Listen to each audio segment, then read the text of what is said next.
யாராவது இனிமேல் வட சென்னை அப்படின்னு சொன்னீங்கன்னா அது தப்பு. வட சென்னை கிடையாது, வளர்ந்த சென்னை. இதை சொன்னது இன்றைய முதலமைச்சர் மு.க.ஸ்டாலின் அவர்கள். வட சென்னைக்கு மிக முக்கியமான சில ப்ராஜெக்ட்ஸை நாங்கள் இனிஷியேட் பண்ணியிருக்கோம். அதில் சிலதை நாங்கள் அர்ப்பணிக்க போகிறோம் அப்படின்னு சொல்லி தான் முதலமைச்சர் மு.க.ஸ்டாலின் அவர்களுடைய இன்றைய ட்விட்டர் பதிவை நம்மளால் பார்க்க முடியுது. சென்னை ஒரே நாளில் மீண்டு விட்டது அப்படிங்கிற அந்த ஹேஷ்டேகையும் இப்போ டிஎம்கே சார்ந்தவங்க ரொம்ப பெரிய அளவில் ட்ரெண்ட் பண்ணிகிட்டு இருக்காங்க. ஆனால் அதிமுக எதிர்கட்சிகள் இன்னும் சில கட்சிகள்லாம் அந்த பக்கமாக இன்னொரு மீமை மிகப்பெரிய அளவில் உலாவ விடுறாங்க. அங்கே திமுக அப்படியே கொஞ்சம் நீச்சல் கற்றுக்கொண்டு இருக்கும்போது உதயநிதி ஸ்டாலின் அவர்கள் அப்படியே அந்த பக்கமாக இருக்கக்கூடிய சென்னையை பிடித்து கரையேறிட்டு இருக்கும்போது அங்கே ஆழத்தில் தண்ணிக்குள்ளே விழுப்புரம், கடலூர் போன்ற மாவட்டங்களுடைய பெயர் அப்படிங்கிறதெல்லாம் இருக்கிற மாதிரியான மீம்ஸ் தான். இது எந்த அளவுக்கு உண்மை அப்படிங்கிறதும் இதற்கு பின்னாடி இருக்கக்கூடிய சில அப்டேட்ஸ் அப்படிங்கிறதையும் இந்த ஒரு அரசியல் சதுரங்கத்தில் பார்க்க போகிறோம். டிபி டூப்ஸ், இது ஆழமான அரசியல் சதுரங்கம்.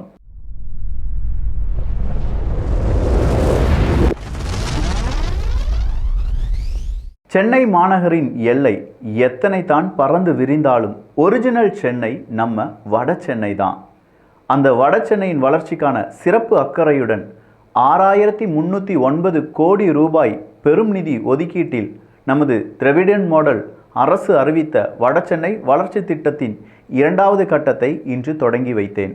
முதற்கட்டத்தில் தொடங்கி வைத்த 87 பணிகளில் 29 பணிகளை 8 மாதங்களில் நிறைவேற்றி இன்று மக்கள் பயன்பாட்டிற்கு அர்ப்பணித்தேன். வடசென்னை இனி வளர்ந்த சென்னை. இதுதான் மு.க.ஸ்டாலின் அவர்களுடைய, முதலமைச்சர் மு.க.ஸ்டாலின் அவர்களுடைய அந்த ஒரு செய்தி அறிக்கை. ஸோ இந்த செய்தி அறிக்கைக்கு கீழே இருக்கக்கூடிய கமெண்ட்ஸில் நிறைய பேர் என்ன சொல்கிறாங்கன்னா, எப்போ பாரு சென்னை மட்டுமே காமிச்சிட்டு இருக்கீங்களே முதல்வரே, கொஞ்சமாக அந்த விழுப்புரம், கடலூர் அதெல்லாம் காண்பிக்கலாமே அப்படிங்கிற கேள்வியே கேட்டிருக்காங்க. அடுத்ததாக இன்னொரு விஷயம், இது ஊழல் இல்லை என்றால் வேறு என்ன ஊழல்? மக்கள் பணத்தை எந்தவித கூச்சமும் இல்லாமல் கொள்ளையடிக்கும் கூட்டம் நம் கண்முன்னே அப்படின்னு சொல்லி அறப்போர் இயக்கத்தை சார்ந்தவர்கள் அவங்களுடைய கருத்துக்களை பதிவு பண்ணியிருக்காங்க. கட்டி முடிந்த வெறும் 5 மாதங்கள் தான் முடிஞ்சிருக்கு. ஒரு மேம்பாலம் கட்டி முடிந்து 5 மாதங்கள் தான் ஆயிருக்கு. அதுக்கு முன்னாடி எப்பா தண்ணியில் அடிச்சுட்டு போயிருச்சுப்பா 16 கோடி ரூபாய் அப்படின்னு சொல்கிறது உங்களால் நம்ப முடியுதா? ஆனால் நம்பித்தான் ஆகணும். இது எங்கேயோ வடநாட்டில் நடக்கலை, ஊபியிலையோ இல்லாட்டி வேறு எங்கேயோ நடக்கலை, இது நம்ம தமிழ்நாட்டில் தான் நடந்திருக்கு அப்படின்னு சொல்கிறது தான் இப்போ எல்லாருமே சுட்டி காண்பித்து கொண்டு இருக்கிறார்கள். இந்த மேம்பாலத்தை திறந்து வைத்தது வேறு யாருமே கிடையாது, ஏவா வேலு அவர்கள் அப்படிங்கிறது கூடுதலான சிறப்பான தகவல்.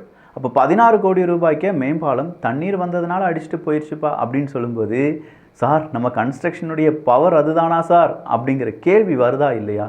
நம்ம ஊரில் கல்லணையிலிருந்து பல அணைகள் அப்படிங்கிறதெல்லாம் காலங்காலமாக எவ்வளோ பிரச்சனைகள் வந்தாலும் அப்படியே ஸ்ட்ராங்காக நிற்கிது.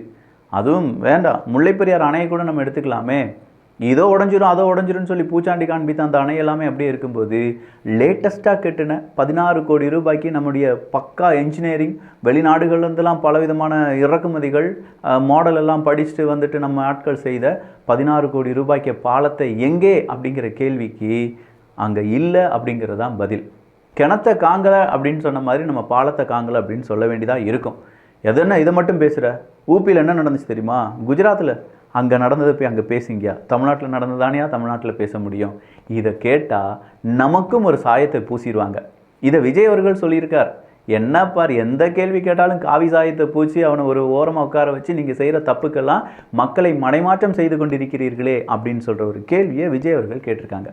ஆனால் அதே விஜய் அவர்களிடம் நாம் கேட்க வேண்டிய கேள்வி என்னென்னா, அது என்ன சார் ஒர்க் ஃப்ரம் ஹோம் மாதிரி பொலிட்டிக்கல் ஃப்ரம் ஹோம் பனையூர் அப்படின்னு சொல்கிற மாதிரி இருக்கே.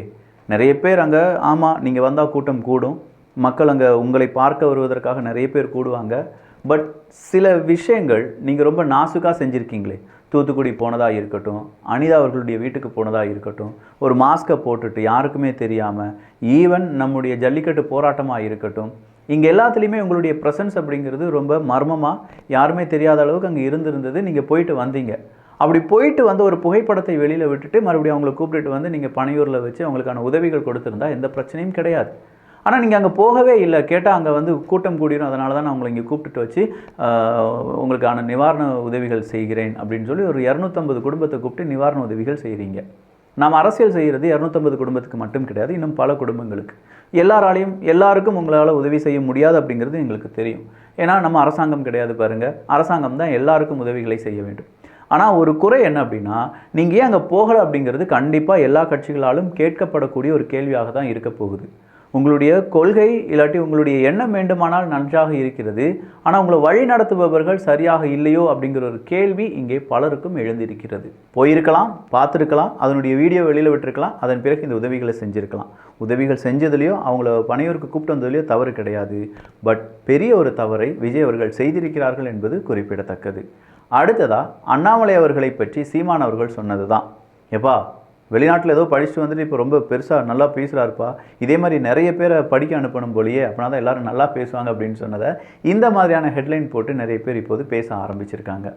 அதே சீமான் அவர்களுடைய நாம் தமிழர் கட்சி, அது ஒரு பிரிவினை கட்சி, அதுக்கு எதிராக நாம் ஒரு பெரிய இயக்கத்தையே உருவாக்க வேண்டும், அதை கண்காணிக்க வேண்டும் அப்படின்னு சொல்லி வருண்குமார் ஐபிஎஸ் அவர்கள் கூறியிருப்பது ஒரு பெரிய சலசலப்பை ஏற்படுத்தி இருக்கிறது. அதுவும் சாதாரண கூட்டத்தில் அவர் பேசலை, ஐபிஎஸ் நிறைய மாநிலங்களுடைய ஐபிஎஸ்லாம் இருப்பாங்களே, எல்லாரும் உட்கார்ந்துருக்கிற ஸ்டேஜில் இங்கே பாருங்கள், இந்த நாம் தமிழர் கட்சியால் நானும் என்னுடைய குடும்பமும் பாதிக்கப்பட்டிருக்கிறோம், அதற்கான ப்ரூஃப் இருக்குது, ஸோ இவங்க ஒரு பிரிவினை கட்சி, இதை நாம் கண்காணிக்க வேண்டும், இதே மாதிரியான சக்திகளை வளரவிடக்கூடாது அப்படின்னு சொல்லி அவர் பேசியிருப்பது இப்போது தமிழ்நாட்டு அரசியலில் ஒரு பெரும் பரபரப்பை ஏற்படுத்தியிருக்கிறது. இடும்பவனம் கார்த்திக் அவர்களிலிருந்து நிறைய பேர் தைரியம் இருந்தால் நீங்கள் உங்களுடைய யூனிஃபார்மை கழட்டி வச்சுட்டு நேரடி அரசியலில் இறங்குங்க, அதை விடுத்து ஒரு இந்திய அரசாங்கத்தால் அங்கீகரிக்கப்பட்ட ஒரு அரசியல் கட்சியை இவ்வளோ கீழ்த்தனமாக பேசுகிறதுக்கு ஒரு அரசு அதிகாரிகளால் முடியுமா, அதுக்கு சட்டம் இடம் கொடுத்திருக்கிறதா என்கிற கேள்விகள் எல்லாமே கேட்டு வருகிறார்கள்.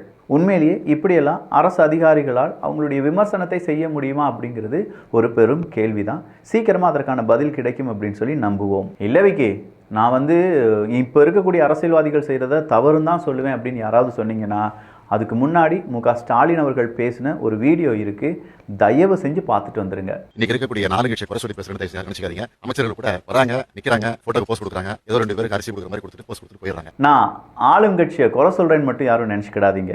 அமைச்சர்கள்லாம் வராங்க போகிறாங்க, ஃபோட்டோ எடுத்துக்கிறாங்க, ஏதோ 4 பேருக்கு உதவி செய்கிறதுக்கு 2 அரிசி மூட்டை கொடுத்துட்டு போகிறது மாதிரி சொல்கிறாங்க. இதெல்லாம் சரியா அப்படிங்கிற ஒரு கேள்வி யார் கேட்டிருக்காங்க? முக ஸ்டாலின் அவர்கள் கேட்டிருக்காங்க. இதே கேள்வியை மக்கள் கேட்குறாங்க, நிறைய மக்கள் இதை கேட்குறாங்க.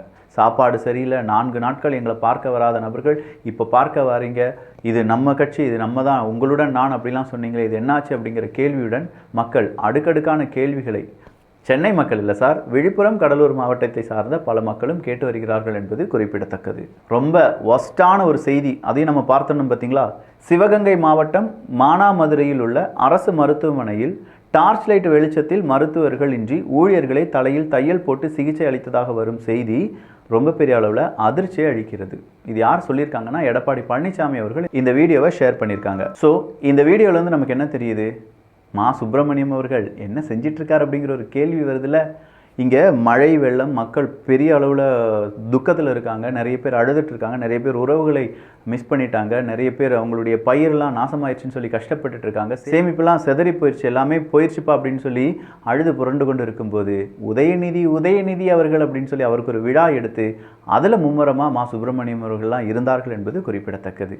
அதே மாதிரி அன்பில் மகேஷ் அவர்களுடைய பிறந்தநாள் கொண்டாட்டமும் கொஞ்சம் சலசலப்பை அரசியல் வட்டாரத்தில் ஏற்படுத்தியிருந்தது என்பதையும் நாம் இங்கே கவனிக்க வேண்டும். முக ஸ்டாலின் அவர்கள் எடப்பாடி பழனிசாமி அவர்களுக்கு ஒரு கேள்வியை கேட்டிருக்காரு. அந்த கேள்விக்கு பதிலாக எடப்பாடி பழனிசாமி அவர்கள் கூறுவார் அப்படின்னு சொல்லி நம்புவோம். ஃபர்ஸ்ட் அந்த கேள்வி, தமிழ்நாட்டை படு பாதாளத்திற்கு தள்ளிய அந்த விடியா மூஞ்சிகளுக்கு விடியவே விடியாது முக ஸ்டாலின் தமிழ்நாடு முதலமைச்சர். விடியா மூஞ்சி எடப்பாடி பழனிசாமி அவர்கள் அப்படின்னு சொல்லி முக ஸ்டாலின் அவர்களுடைய இந்த விமர்சனத்தை நீங்கள் எப்படி பார்க்குறீங்க அப்படிங்கிற உங்களுடைய கருத்துக்கள் இங்கே வரவேற்கப்படுகின்றன.